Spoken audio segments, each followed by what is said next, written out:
Can you hear me?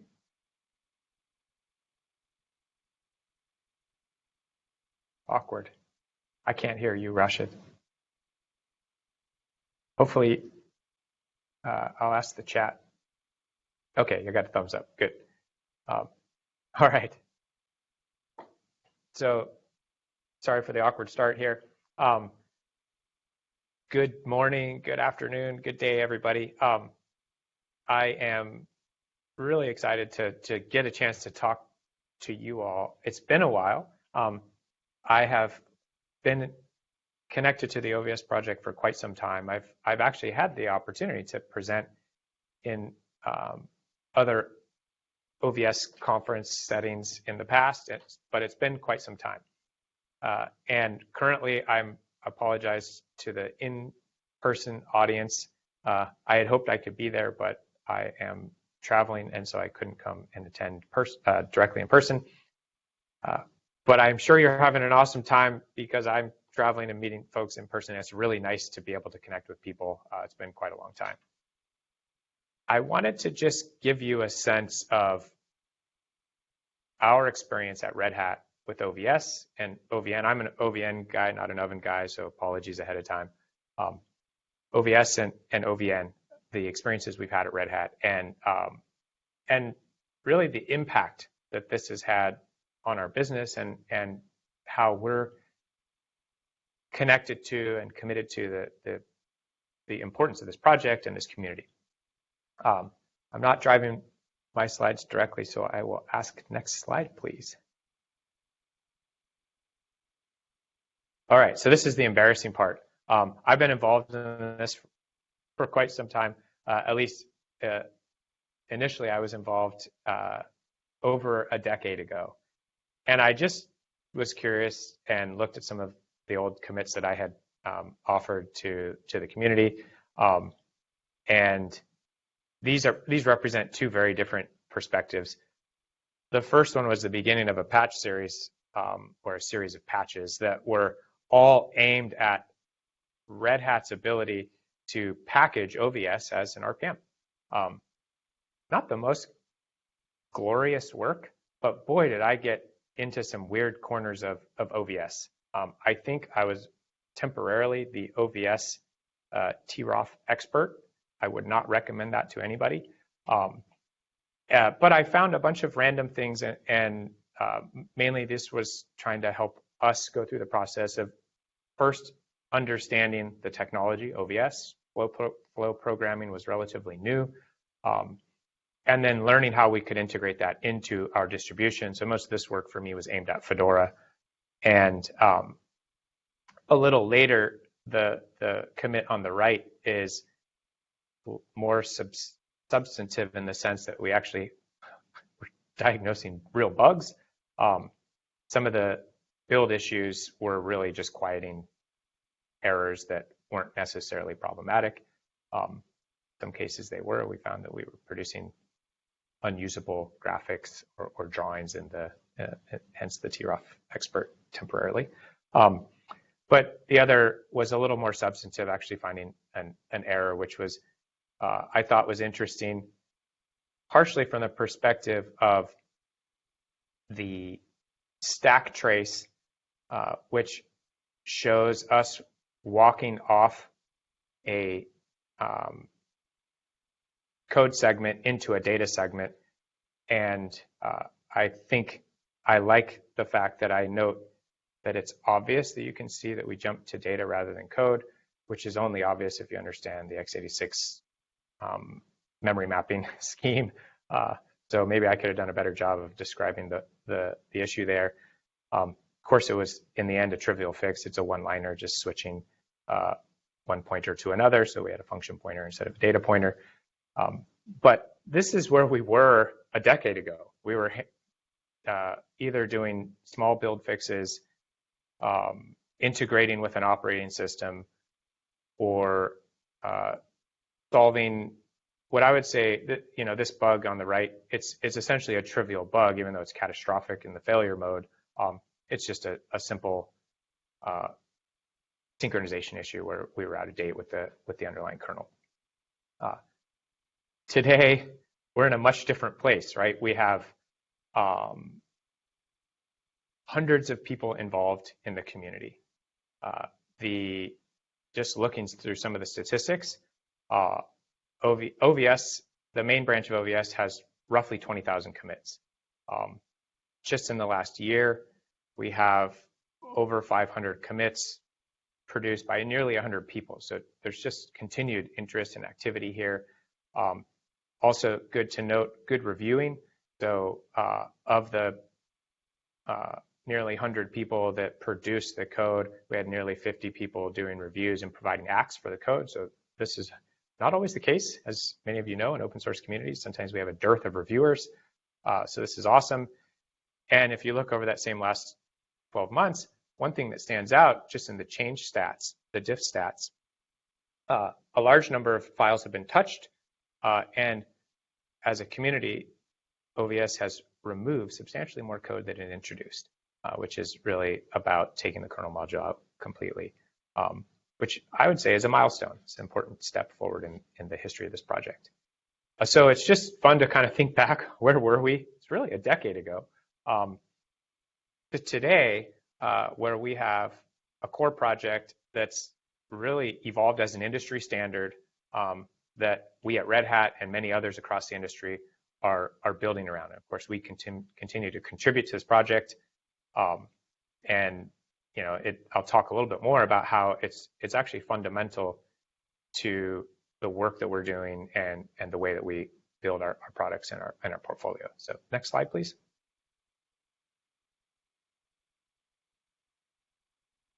Red Hat's sort of core corporate strategy is around something that we call hybrid cloud. And so you can see here this notion of a platform that builds consistency across these different footprints, from a data center to a public cloud, important use cases all the way out to the edge. I think it's awesome to look at all the different ways in which OVS is being deployed, and for us, it's also OVS together with OVN. One proud fact that we can all take pride in is today we have live 5G network traffic passing through OVS, controlled by OVN, which is a fairly significant milestone. 5G is still relatively early in its creation rate around the globe. So most telecommunications companies have plans around 5G. They're in the first phases of introducing it, whether they've just started building it or they've got portions of their nationwide networks able to tap into a 5G backend, but haven't put the front end up. So it's really what we call non-standalone mode. So we're in the early days of 5G. 5G traffic, for those of you that are in the US, 5G traffic is passing through data networks running OpenShift and OVS OVN, which I think is awesome. And it wasn't necessarily easy to get there. We actually hit a number of issues that we worked with engineers internally, plus the upstream community, to resolve. Some of those were just straight bugs. Some of those were really about scalability and performance. And that was a pretty significant push for us. This is important from a satisfying a customer expectation perspective, but also thinking about this as a core building block that the industry is rallying around. We need this to be robust, stable, scalable, performant. And we are now operating in production environments with hundreds of nodes. We've scale tested initially to 500 nodes and then beyond that to 800 nodes with heavy loads. It's not just the node count that matters, because one of the things that we've seen as we've made this a core default for Red Hat, it's about the dynamism of the system. And if you think about either VMs or containers, the number of nodes is one way to look at it. It's also the number of individual instances, and then the crosstalk between those instances that becomes obviously really important for OVS OVN. So in some cases we do scale testing, it's about node. In some cases, node count. So in some cases we do scale testing about the number of pods connected, for example, with Kubernetes. We've had to go through the debugging process and the triage process of understanding how we can improve OVS and OVN architecturally. One thing I'll say is it wasn't necessarily easy. So there's always room for improvement. This is my personal experience. There's always room for improvement in tooling and diagnostic tooling, so it's easier and easier to debug a system. We discovered some of the challenges around storing and processing, and ultimately seeing high memory usage and high CPU utilization in cases that were unexpected. So we really had to focus on ultimately improving the operational latency of the system by reducing the CPU consumption and memory utilization, because you start to get interesting, effectively busy neighbor type of scenarios, but the neighbor is actually a core platform service. So as we stress both the OpenShift platform for us, which is our Kubernetes distribution, and the OpenStack platform, we found that a larger amount of data was making its way to OVN and taking longer to respond to changes made at the sort of either Neutron or Kubernetes API level, which can show up as just instability. You effectively get something that feels like a black hole flow, or surprisingly slow operation, too slow to converge, essentially. So we did some work to do consolidation, and tried to bring the load balancer groups and the data path groups together, and worked a lot on, say, auto-generating OVS flows, instead of always persistently storing the data, and ultimately trying to get at reduction of underlying resource consumption on these scaled out environments. This was something that we did through a bunch of incremental change, and I think what's important here is the end result. We really improved the confidence level around a combination of projects, OVS and OVN, at the industry level, not just within our own teams, to show this as a core fundamental building block. And as a result, we've done work to consolidate around OVS OVN as our key implementation for network connectivity across our virtualization platforms and our containerization platforms. There's a number of changes in there that we've worked on that I think would resonate well with you. Because I'm not as close to the project today, I won't spend a ton of time on those, but you should go bug Red Hat engineers in any of the hallway tracks and ask about the details if you're curious and you're not already aware. But this is work that took us really quite some time, and we're really proud of the end result. If you go to the next slide, the next result for us essentially was not just having 5G traffic running live on our data path that's powered by OVS and OVN, but extending that to be the default across our portfolio. Now that might sound trivial. We're one company, we should be able to consolidate around core technology, but it's actually quite a bit of work. We have an OpenStack platform that uses OVS in more than one ways. We have Kubernetes platform that uses OVS in more than one ways, and we wanted to consolidate that down to a single standardized implementation, which goes back to the very beginning when Martine and I actually at OVSCon broke out and went and grabbed a coffee, and we were admiring the problem of OVS being this powerful tool. It was getting kind of a tarnished reputation, and the tarnished reputation was not coming from OVS and its implementation, but coming from the integration into, at the time, OpenStack. So we thought, wouldn't it be great to have a standardized reference implementation for a network controller that manages OVS? And that was the first thought that set us down the path of what became OVN. And then later, I think probably Ben, Justin, Bruce, and I met together to think through some of the requirements, both virtualization based, and by then Kubernetes had come into the picture. So we also wanted to consider containers, and thought through the notion of building logical flows and pushing those down to OVS as real flows, which ultimately became what we have today, which is now our core default across our platforms.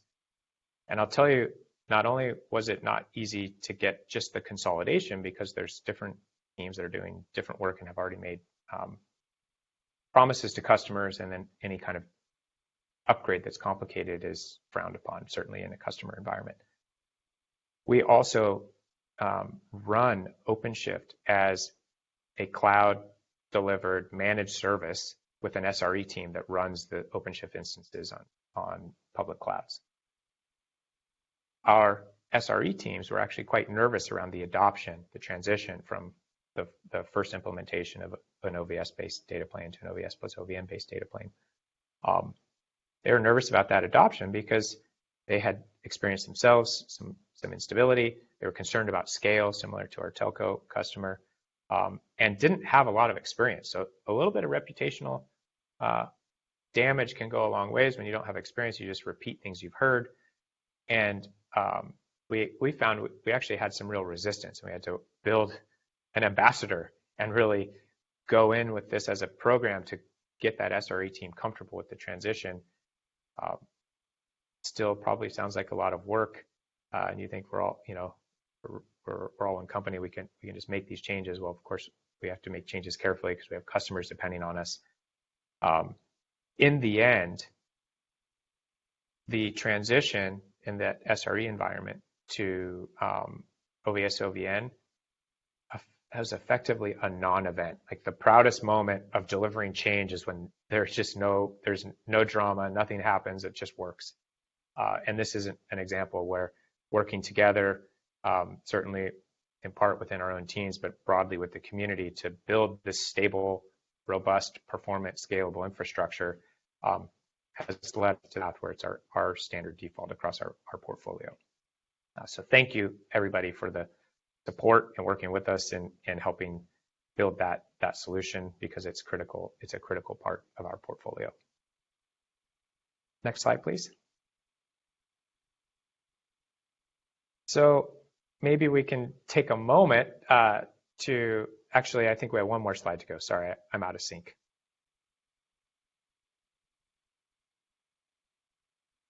Yeah, there we go. Take a moment to touch on hardware. I love hardware. I'm an operating system geek at heart. And so while software is a critical part of the overall stack, how software touches hardware, I really enjoy. And one thing that's been exciting to be a part of and to watch is the evolution of hardware offloads. If you go back in time, even before I was making trivial commits to OVS, we had hardware offloads. Typically, they were one fixed function and very simple. Checksum offloads got a little more sophisticated, and we could push and pop labels onto packets. Today, you can really offload sort of arbitrary logic to a SmartNIC, and being able to integrate OVS as a control plane programming flows through SmartNICs, I think, is a really critical part of the evolution, and shows the adaptability of the technology in a way that I would compare to Linux. Linux has been around for 30 years. One of the big values that Linux brings to the industry is its adaptability to hardware evolution. And hardware keeps changing, and it keeps us on our toes. And I think it's an exciting part of the industry. We're seeing the same thing here with the evolution of SmartNICs. And today we have, originally SmartNICs weren't necessarily that smart. It was probably more about branding. Today they are quite capable. So they are not limited to fixed function offloads, or sometimes referred to as IP blocks, but really you have full feature general purpose processors on a SmartNIC that you can offload arbitrary logic down to that SmartNIC. We've done some interesting experimentation with offloading different types of workloads to a SmartNIC, including OVS. And we have today not just the upstream development done and continuing underway, but also the downstream integration work into our products, and then the early stage lab trials where we're bringing this solution that's built on software plus hardware offloads successfully to, again, telecommunications customers, where they're really pushing the boundaries of what's possible in terms of throughput latency for packet processing. Pretty exciting space. And when you look at the evolution of SmartNICs, taking more and more, bringing more and more capabilities, you can see where AI workloads will really be an interesting combination. And of course, anything that's connected, requires networking and the ability to reduce latency and improve isolation by running more of the workload at the infrastructure services and workloads on the SmartNIC, maintaining connections and passing data through the system and maintaining policy, I think is a pretty interesting space, and it's one that I really like to pay attention to. Next slide, please. Now, it wouldn't be a discussion with the community without acknowledging the importance of the community. And this, as I mentioned before, there's just a lot of activity. You saw you heard me mention the number of commits and the kind of the rate of change that we're maintaining in this project. That is a community-based effort. So in OVS, I think over the last 18 months, there's been on the order of nearly 900 commits, and maybe about half of those are coming from Red Hat, which means the balance is coming broadly from the community. So while we're certainly a part of this community, we are not the community. It's really important to us that there's a balanced and thriving, diverse community around a core project, a key project like OVS. OVN, similar numbers, similar number commit rate, around 750 commits over the last year and a half, and just over half of those are coming from Red Hat, but still that large balance coming from the broader community. And this is, to me, the value of open source. It's the people, it's the trust relationships that we develop in communities. It's the kind of way we collaborate and bounce ideas.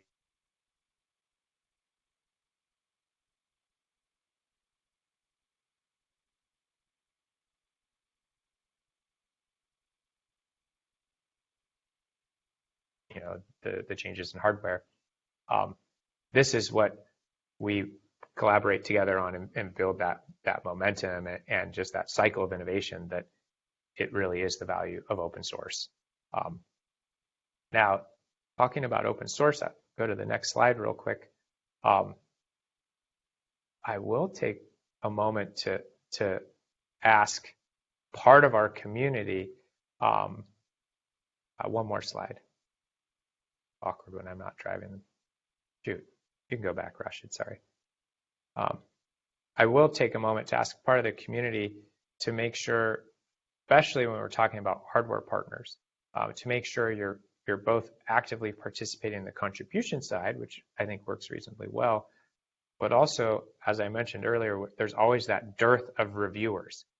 So however you can help spend some of your cycles help reviewing patches and providing feedback, I think that would be really welcomed. I know it's an area that, again, projects in general struggle with. So you're already there participating, you're contributing from the perspective of hardware enablement, but let's certainly take the opportunity to work together broadly as a community to review patches and provide feedback, because it's that collaborative notion that's the core of any open source project.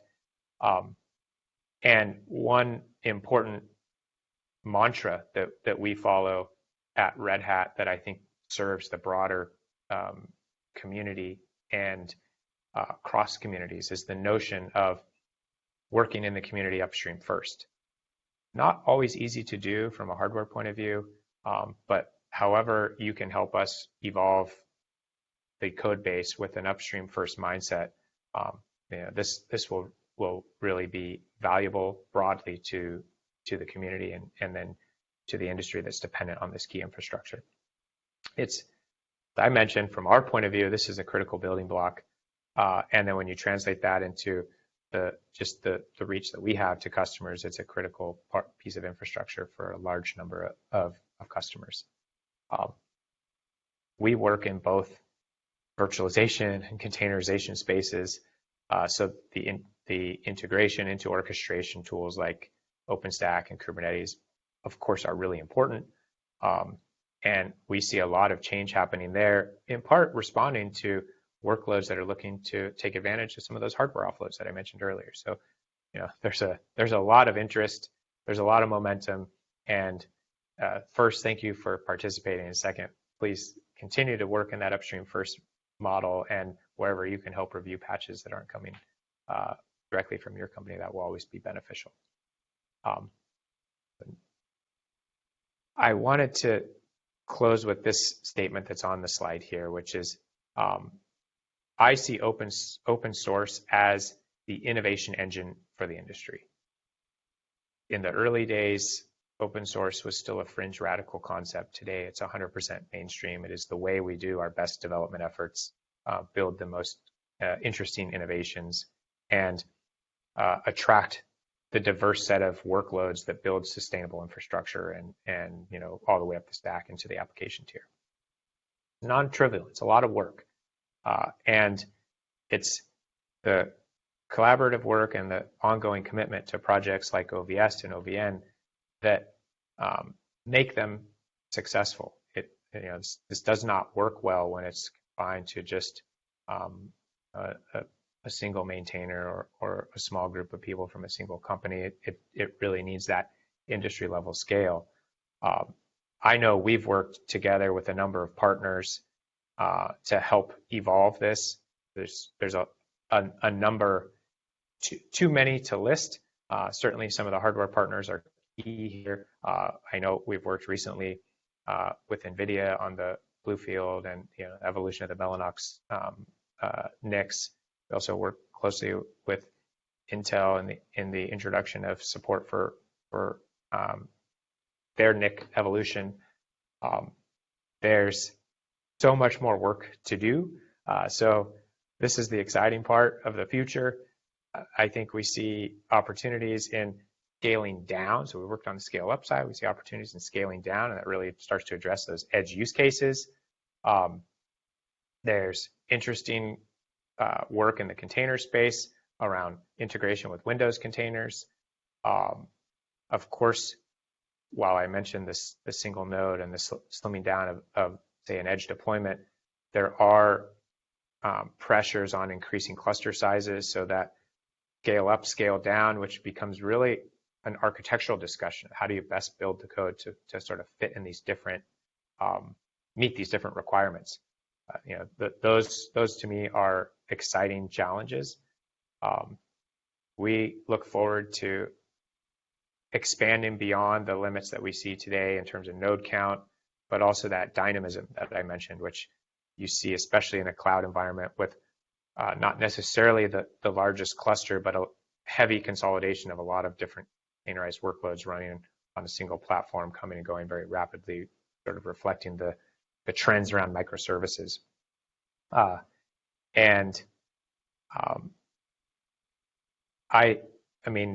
I see this as just a really critical project. I wanted to spend some time today speaking with you as a community, really to say thank you. Look at what we've done together. Let's keep at it and know that there's really awesome work ahead of us that I think is exciting. Plus, today, a world that's dependent on this as key and critical infrastructure that has evolved pretty substantially over the last 13 years or so that OVS and then subsequently OVN have been on the scene. So thank you.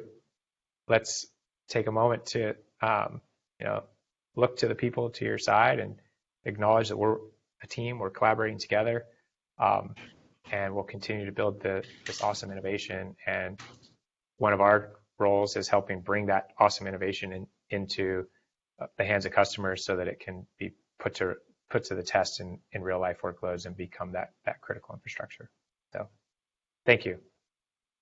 So let's give a round of applause to Chris. So Chris, thank you very much. It was very beneficial. And thank you for doing it while you were traveling. Appreciate it a lot. Not sure if you can hear me. I can hear you now, yes. Okay, good. Can you stay on for some questions? Oh, you bet. Oh, no problem. Okay. Happy to. Awesome. Do we have questions in the room? Let's start with the people in the room. There has to be one. Okay, I'll start you off with a very easy one. Where do you see this project going, Chris? And I say easy one as this, tongue in cheek, of course. Yeah. Like it's up and to the right. I need my hockey stick graph of, where I see this project going. I mean, I think about it like this. The way the software industry is going is towards more and more distributed applications. That's fun from a distributed systems point of view because those are hard problems to solve. The simplest example that I use pretty consistently is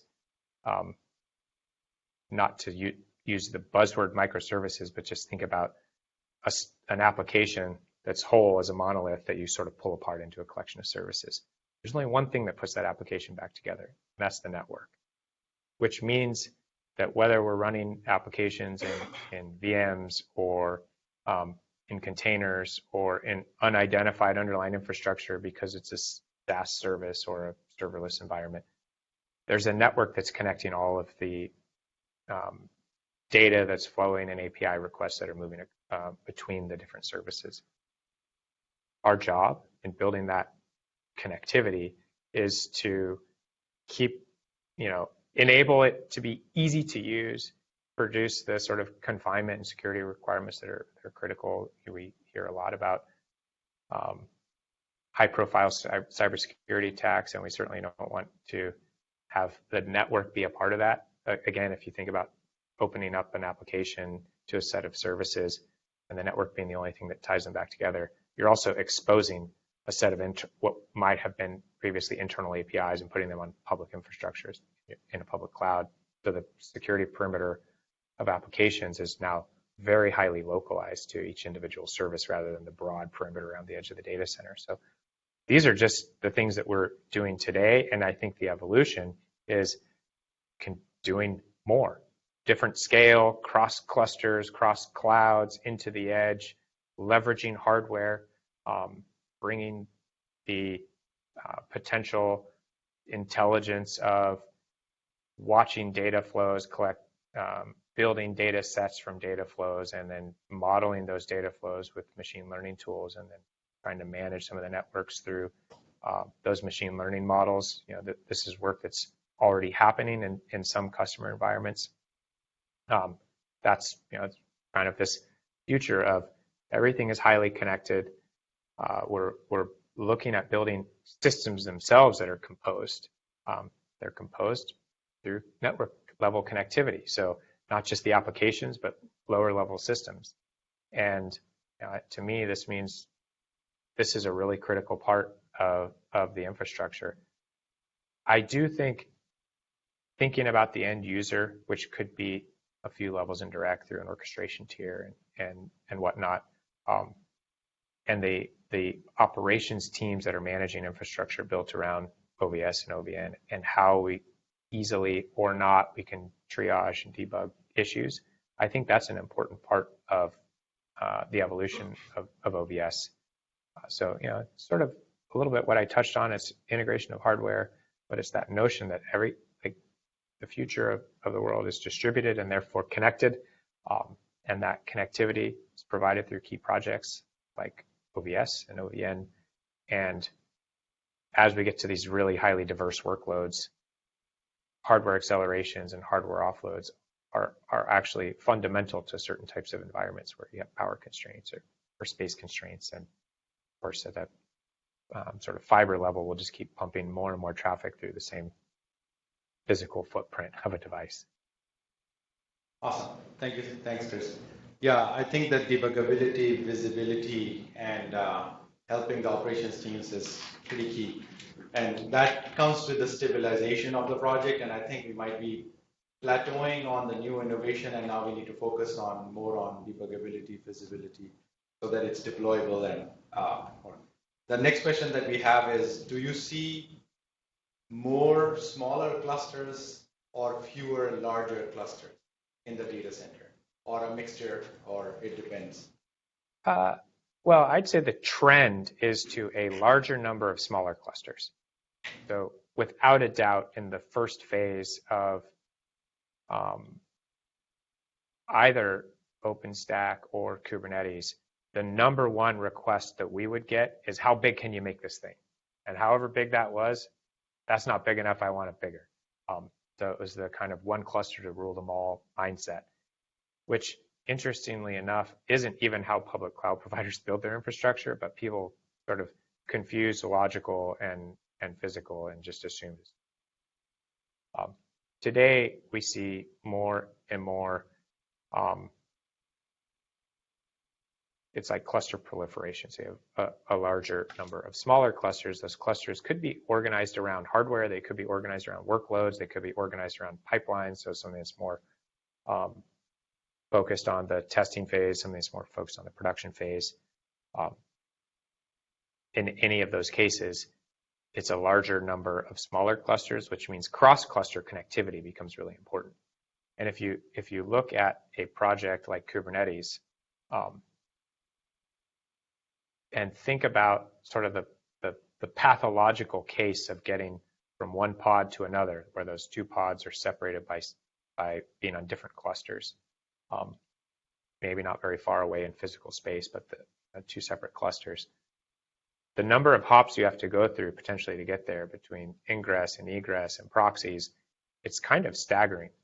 So thinking about ways to really deeply integrate into an orchestration tier to eliminate extra hops and packet copies and just overall inefficiencies, I think is an important step forward when we think about there's just going to be continued growth in the number of clusters. So we get a lot of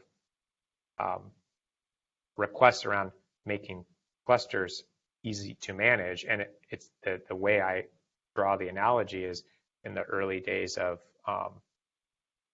virtualization. I think Randy Bias coined the term pets and cattle, the notion of historically we treated servers very handcrafted and special.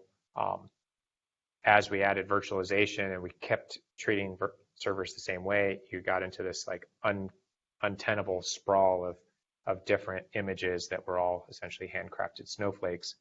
So what if we treat those as automated infrastructure and deliver images, or VM images, or today similar with containers, in a very consistent way and manage at scale, a fleet scale. We're seeing the same thing happen with clusters. So initially you'd have these big handcrafted special snowflake artisan clusters that today we see the need to have tooling to manage clusters as fleets. So it's not the handcrafted cluster, it's the automated, provisioned, repeatable, reproducible type of environment, which gets at this notion that we have many clusters, and then with clusters we have inter-cluster communication. So it's not just north-south in and out of the cluster, east-west within the cluster. It's also cross-cluster, and how can we optimize the data path there and the control planes there, and a lot of interesting problems in that space. Awesome. Thank you very much, Chris, for your time. I know you have a busy schedule. Yeah, there is a question. Sorry. There is one question. Suddenly, I have a question. Go ahead. So I see the NICs, smart NICs, and the DPU is getting faster, and the throughput is getting higher as well too. So what's the software? I don't know. Can they keep up with that? Is there any way that, from your perspective, do you see anything we should do from the software side to take advantage of the high throughput that the hardware now provided nowadays, right? Because it's getting to 100 gig, 200, and then it's going to be 400 gig eventually. there are going to be some components, a software component that's going to have some bottlenecks or latency that it couldn't keep up with that. Is there anything we should do from the software perspective to take advantage of that high throughput? Well, yes. I couldn't tell you exactly what, but I'll give you some example thoughts. At, say, 100 gig speed, the inter-packet spacing in time is so small that the number of CPU cycles you have to touch the packet before the next packet arrives at relatively fixed CPU speeds, because while we get more cores, we're not getting radically faster CPUs. You see the cycle count in the inter-packet spacing at these high bandwidths to be approaching a single cycle. So a 1 gig NIC, you've kind of got all day to go touch and play with the packet. 100 gig, you're starting to really reduce the amount of time you can spend touching the packet, which means, number one, well, don't spend a lot of time touching the packet. Number two, where can you offload some of the logic to the hardware? And then, of course, there's always really low level kind of cache alignment from either data structures or code segments that you can look at to eliminate any kind of stalls, so that when you're touching the packet in a brief window that you have, you're not introducing a whole set of extra latencies by, something that can feel catastrophic in those times, like a cache miss. So you see, already in the kernel, we pay close attention to data structure layouts and cache alignment. But I think if you put your mindset around, in the end, I will have very few cycles to touch this packet. What do I need to do that's most critically done in software, beyond purely the control plane aspects, and where can I rely on hardware? Because I think we're always going to have that kind of balance between the two. So not I can't tell you exactly what to do here, because I'm not the expert, but I know that you get to really low single digits, even single cycle counts at high bandwidths. And clearly we can't do a lot of work with the packet. So we got to make sure we're arranging, whether it's a offload or a pipeline view of how you manipulate a packet through the system. Yes, to maintain some level of simplicity, and then of course from an architectural point of view, making sure we're cache aligned and as efficient as possible. But those are two areas that I would pay attention to. Thanks, Chris. Thank you very much. Once again, let's thank Chris for his time. Thank you. Thank you. Also, we wanted to thank you, Chris, for being the executive sponsor for this event. The facilities, the swag, all of that came through your executive sponsorship and being a sponsor of this project for more than a decade. So thank you very much. Happy to do it.